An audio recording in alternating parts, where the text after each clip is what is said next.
real answers.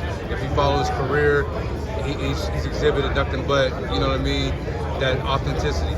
So we're gonna get right into it. Let's start. All right, I'll start, man. Let's talk about this fight, get this out the way, so then we can talk about you, man, and get into some good stuff.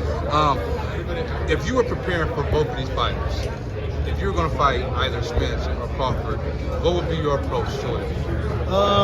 Just getting guys in there. If I was fighting Spence, that pressure. Switching them out to not get tired, because I never seen Spence tired at all or gassed. I mean, he might be tired, but you never seen Spence take a round off. So get guys in there like that and just keep working. Making me work. And then with Terrence Crawford, with his style. He a boxer, switch hitter. Get like I said, another guy in there that switch hits and give me different angles, give me different things to look at. But I mean, Terrence Crawford kind of unpredictable, but I think both of these guys is just at their peak right now, at the best that they're going to be. Both of these guys is taking this fight and thinking they can beat one another for sure. This fight is just so it's tough to predict. One day you're with Errol, Spence, the other day you're with T-Bud.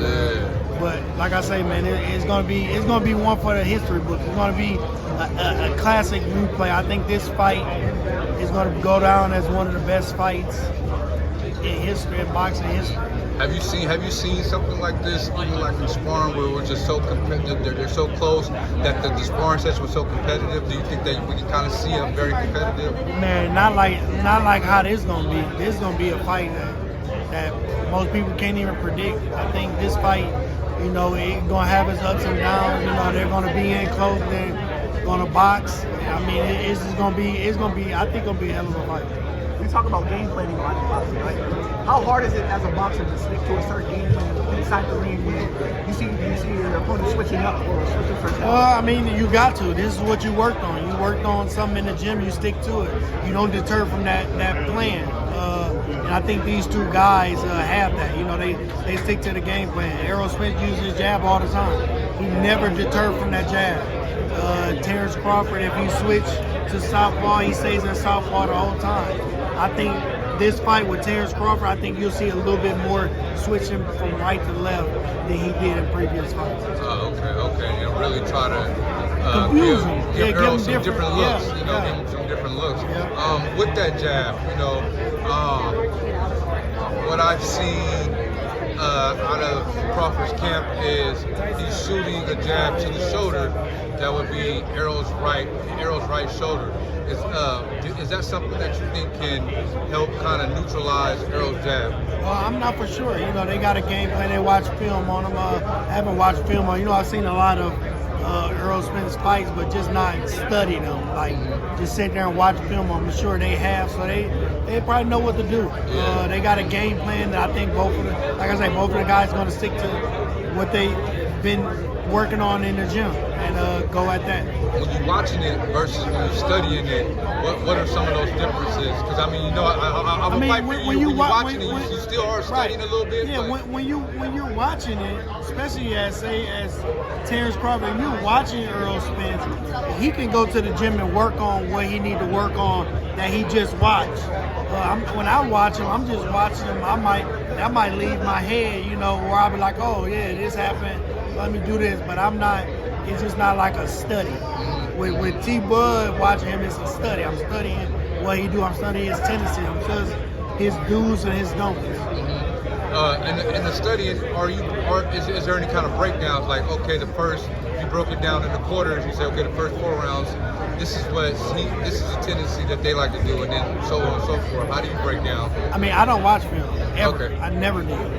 Never ever watch film. I relied on my ability every time. I never watched film on another fighter.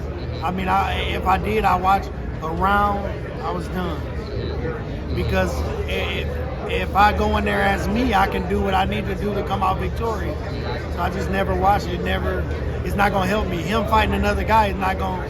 He not fighting me. I mean, if he was fighting me in replay, yeah, for sure. But so he's not fighting me. Over the years, you've seen so many different everything. styles. Yeah, even overseas style. I had had 290 some amateur fights, so I seen everything, and then almost 40 professional fights, so I seen it all.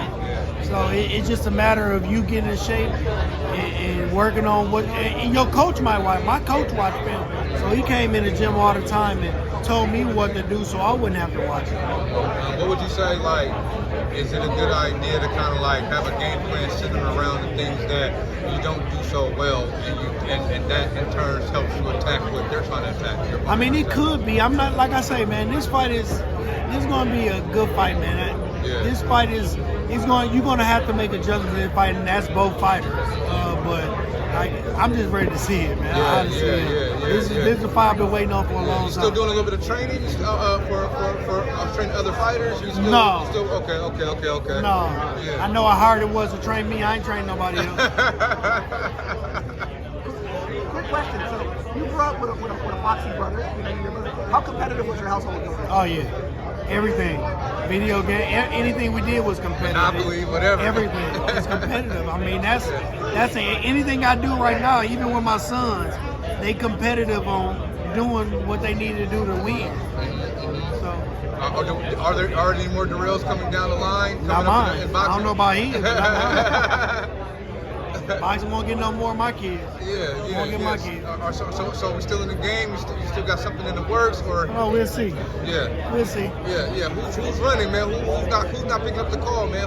Who doesn't? I ain't making no calls. I'm relaxing. Okay. I'm relaxing. You know, I told them, if it make money, it makes sense. That's right. What it boils down to. All right. So what's the end game goal right now? What's gonna be the cherry? As Terrence said, what's the cherry on top? For Before me? you say, before you say, okay, I've done all I need to do. I already said that. Yeah. I said it. I mean, but like I say, if it make money, it makes sense. That's right. I said what I said already. If it make money, it makes sense. Yeah. Some can get me out, but it gotta make sense. That's right. To me and my family. Yeah. You got anything else? Appreciate it.